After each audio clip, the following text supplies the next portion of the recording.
हाँ हेलो बच्चों, आज हम जीव विज्ञान सब्जेक्ट का अध्ययन करेंगे। तो जीव विज्ञान क्या होती है तो इसके बारे में जानेंगे। पहले तो जीव विज्ञान क्या है, इससे पहले हम समझेंगे कि जो जीव विज्ञान है वो शाखा किसकी होती है। तो हमें पता है जो हम सबसे पहले पढ़े थे साइंस होती है जो, या विज्ञान है। विज्ञान की मुख्य रूप से देखें हम तो कितनी शाखाएं दिखती हैं, होती हैं, या 3 शाखाएं होती हैं, जिसे हम कहते हैं फिजिक्स, केमिस्ट्री और बायोलॉजी। तो जो बायोलॉजी है वो किसकी शाखा है? विज्ञान की। किसकी है? विज्ञान की। तो यहीं से परिभाषा बनेगी कि विज्ञान की वह शाखा जिसके अंतर्गत जीवधारियों का अध्ययन किया जाता है या करते हैं, उसे जीव विज्ञान कहते हैं।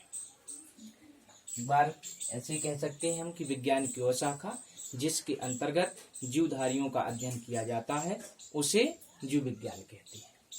ये हो जाती है इसकी परिभाषा। इसके बाद चलते हम इस meaning of biology, earth. Biology का क्या अर्थ होता है?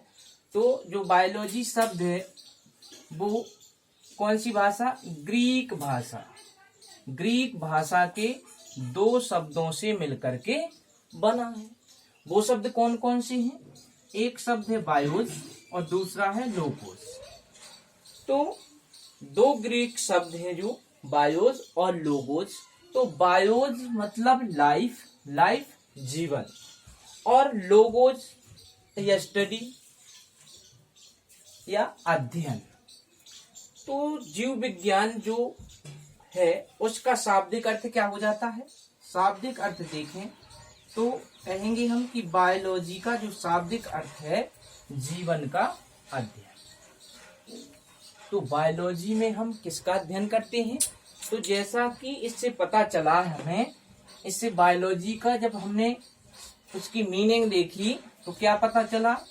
हमें पता चला कि इसमें जीवन का अध्ययन किया जाता है। अब जीवन का अध्ययन करते हैं, इसके बाद आ जाते हैं कि जीव विज्ञान के जनक कौन होते हैं।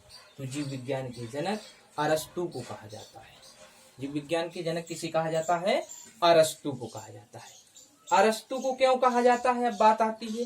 तो अरस्तु को इसलिए कहा जाता है क्योंकि इन्होंने ही सर्वप्रथम एक पुस्तक लिखी थी, उसका नाम है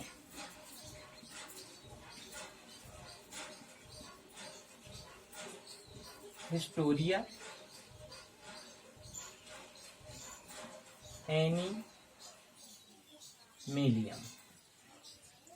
एक पुस्तक लिखी थी जिसका नाम है हिस्टोरिया एनिमेलियम, और उन्होंने सर्वप्रथम 500 जंतुओं को एकत्रित करके उनका सर्वप्रथम वर्गीकरण इस बुक में किया था, हिस्टोरिया एनिमेलियम। इसलिए अरस्तु को क्या कहते हैं?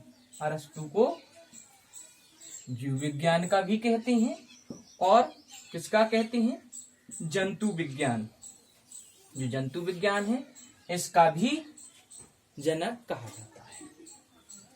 आगे बढ़ते हैं, ब्रांच ऑफ बायोलॉजी। तो ब्रांच ऑफ बायोलॉजी या जीव विज्ञान की शाखाएं। तो जीव विज्ञान की शाखाएं कितनी होती हैं? तो जीव विज्ञान की 2 शाखाएं होती हैं, जंतु विज्ञान और वनस्पति विज्ञान। कितनी शाखा हो गई? 2 शाखा हो जाती हैं, जंतु विज्ञान और वनस्पति विज्ञान हो जाती हैं। अब आगे बढ़ते हैं इससे।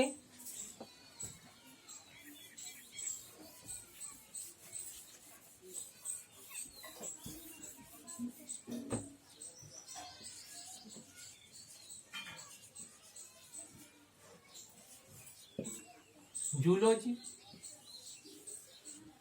तो जूलॉजी में हम किसका अध्ययन करते हैं? जैसे कि इसको कहते हैं जंतु, तो जंतुओं का करते हैं। और जो बॉटनी है, बॉटनी में हम वनस्पतियों का अध्ययन करते हैं। वनस्पति मतलब पेड़ पौधों का। तो ये 2 शाखाएं होती हैं जीव विज्ञान की, जिनके बारे में हम अगले वीडियो में हम अध्ययन करेंगे। आज के लिए इतना ही।